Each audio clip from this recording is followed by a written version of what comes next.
একসাথে ২৭টি মেয়ের সাথে প্রেম করে রেকর্ড করলেন প্রীতম নামের এক যুবক। 10-এ 10 পাইছো। আজকালকার দিনে একজনের একাধিক প্রেমিক বা প্রেমিকা থাকার ঘটনা প্রায় স্বাভাবিক হয়ে দাঁড়িয়েছে। যা নিয়ে নিজেদের মধ্যে ঝামেলাও কিন্তু কম হচ্ছে না।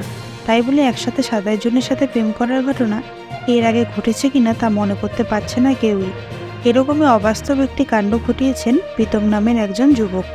সে একসাথে ২৭টি মেয়ের সাথে প্রেম করছে। ২৭ জন মেয়ের সাথে আলাদা আলাদা করে কথা বলা, দেখা করা, ডেটে যাওয়া, এমনকি ওতে যাওয়ার সময় মেনটেন করার জন্য একজন সেক্রেটারিও রেখেছিল। ওই সেক্রেটারি ডায়েরি মেনটেন করে প্রীতমকে বলে দিত কখন কার সাথে দেখা করতে হবে। কিন্তু ঝামেলা বেঁধে যায় কয়েকদিন আগে। একদিন প্রীতম তার ১৩ নম্বর গার্লফ্রেন্ডকে নিয়ে কলকাতার একটি ওতে গিয়েছিল, কিন্তু সেখানে গিয়ে দেখতে পায় তার ২৪ নম্বর গার্লফ্রেন্ড সেখানে অন্য একটি ছেলেকে নিয়ে হাজির। সেখানেই তারা মুখোমুখি হয়ে যায় এবং ধরা পড়ে যায়। তখনই প্রীতমের এই কাণ্ডগুলি নজরে আসে।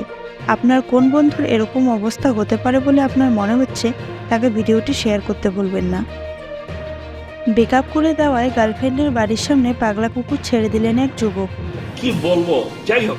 ব্রেকআপ তো কত মানুষেরই হয়, তাই বলে গার্লফ্রেন্ডের বাড়ির সামনে এই কাণ্ড ঘটাবে তা কেউ ভাবতে পারেনি।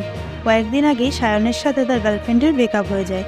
তাদের মধ্যে বিভিন্ন সমস্যার জন্য মেয়েটি সেই সম্পর্ক থেকে বেরিয়ে আসে, কিন্তু সেটা কোনোভাবেই মেনে নিতে পারছে না সায়ন। তাই সে রেগে গিয়ে তার এক্সের বাড়ির সামনে একটি পাগলা কুকুর ছেড়ে দেয়। সেই পাগলা কুকুরটি এখন বাড়ির সামনে ঘুরঘুর করছে আর চিৎকার করছে। বাড়ির সামনে দিয়ে কোনো মানুষকে যেতে দিচ্ছে না, এমনকি ওই বাড়ি থেকে কাউকে বের হতেও দিচ্ছে না। এই পরিস্থিতিতে মারাত্মক সমস্যার মধ্যে পড়েছে সায়নের এক্স। সায়ন স্পষ্ট করে জানিয়ে দিয়েছে যদি তার এক্স আবার সেই সম্পর্কে ফিরে আসে তাহলেই সেখান থেকে পাগলা কুকুর সরিয়ে নেবে, আর যদি তা না হয় তাহলে কোনোভাবে কুকুর সরবে না। পারলে আরও কয়েকটি পাগলা কুকুর ওখানে ছেড়ে দেওয়ার হুমকি জানিয়েছে সায়ন। দেবের ফ্যান না হওয়ায় বয়ফ্রেন্ডের সাথে ব্রেকআপ করে দিলেন এক তরুণী। এটা হইলো বেটা। প্রেমের সম্পর্কে অনেক কারণেই ব্রেকআপ হয়ে যায়, তাই বলে বয়ফ্রেন্ড দেবের ফ্যান না হওয়ার জন্য রেগে গিয়ে গার্লফ্রেন্ড ব্রেকআপ করে দেবেন, এরকম ঘটনা হয়তো আপনারা এর আগে কখনো শোনেননি। এরকমই অবাক করা ঘটনা ঘটেছে শিলিগুড়িতে। সেখানকার এক তরুণী প্রায় ২ বছর ধরে প্রেমের সম্পর্কে ছিলেন। সেই তরুণী দেবের মারাত্মক বড় ফ্যান। তার প্রতিটি সিনেমাই সে দেখেছে। কোথাও দেবের নামে নিন্দা শুনলে সেখানে এসে প্রতিবাদ জানায়।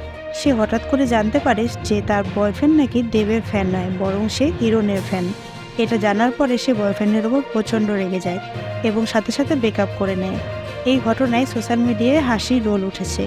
আপনার কোন বন্ধুর সাথে এরকম ঘটনা ঘটতে পারে বলে আপনার মনে হয় তা কমেন্ট করে জানান। ভিডিওটি শেয়ার করতে ভুলবেন না। ভালো লাগলে লাইক করবেন। ফেসবুক থেকে দেখে থাকলে ফলো করবেন। চ্যানেলটি সাবস্ক্রাইব করতে ভুলবেন না।